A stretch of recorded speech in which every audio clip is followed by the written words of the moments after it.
Je lis du livre de Actes des Apôtres, chapitre 2, au verset 38, ce qui suit. Pierre leur dit, « Repentez-vous et que chacun de vous soit baptisé au nom de Jésus-Christ pour le pardon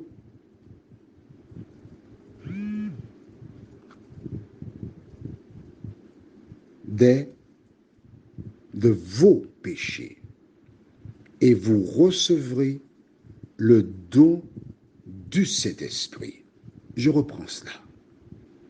Pierre leur dit, « Repentez-vous et que chacun de vous soit baptisé au nom de Jésus-Christ pour le pardon de vos péchés, et vous recevrez le don du Saint-Esprit. »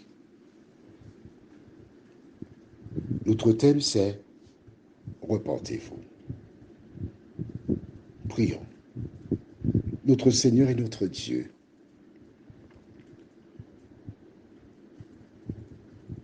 tes enfants ont entendu un seul discours. Convaincus,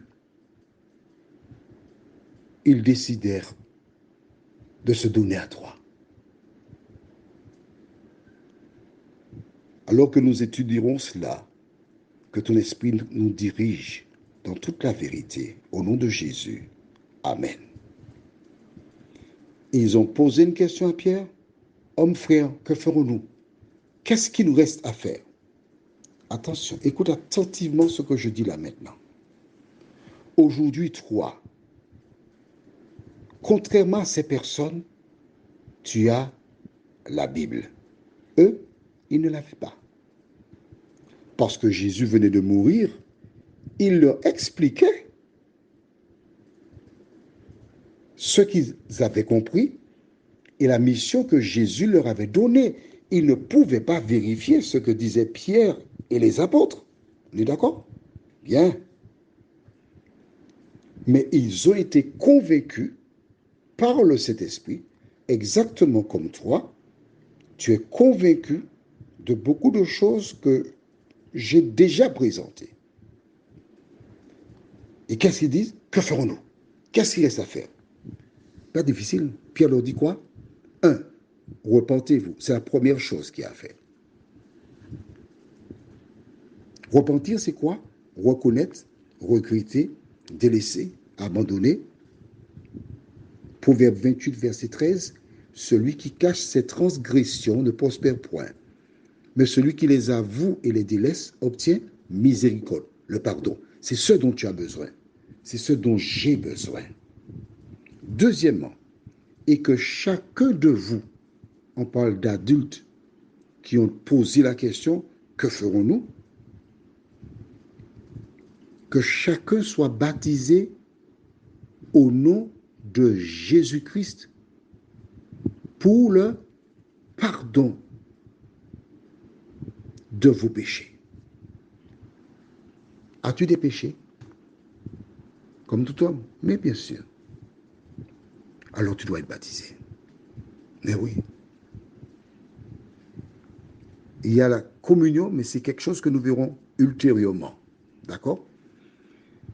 Baptisé pour obtenir le pardon de vos péchés et vous recevrez le don du Saint-Esprit. La chose la plus importante. Qu'est-ce que ça veut dire? L'homme qui n'est pas baptisé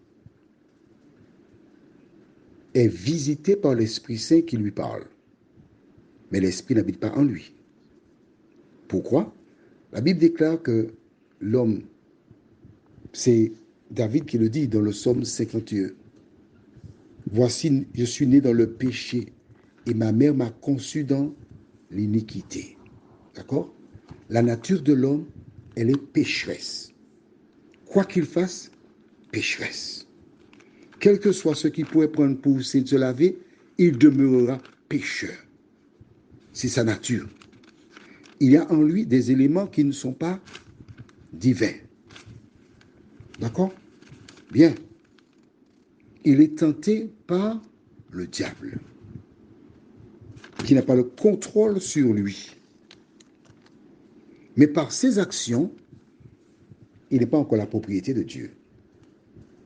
Le Saint-Esprit le convainc de péché, de justice. Une fois qu'il est convaincu de cela, il se fait baptiser. Quand il se fait baptiser, son corps devient le temple du Saint-Esprit qui vient habiter en lui. Et c'est le Saint-Esprit qui l'aide dans sa progression dans le cadre du salut. C'est bon? Parfait pour toi? Voilà comment les choses se passent. Le Saint-Esprit, il est à l'extérieur. Mais c'est seulement lorsque tu as accepté Jésus, tu es baptisé. Le jour du baptême, vous recevrez le don du Saint-Esprit. C'est ce que dit la parole de Dieu. Prions. Notre Dieu, notre Père, combien nous te sommes reconnaissants pour le privilège de t'appartenir. Le privilège d'avoir dans nos mains une Bible. Cet ouvrage qui est une lampe à nos pieds et une lumière sur notre sentier. Merci Seigneur de continuer de nous éclairer. Merci Seigneur de nous fortifier. Merci de nous aider à mettre en pratique ce que nous lisons. Ne permets pas que l'ennemi vienne pour arracher de notre mémoire les vérités que nous avons reconnues. Nous t'en prions. Au nom de Jésus pour ta gloire éternelle. Amen. Je te souhaite une bonne journée et que l'Éternel continue de te bénir.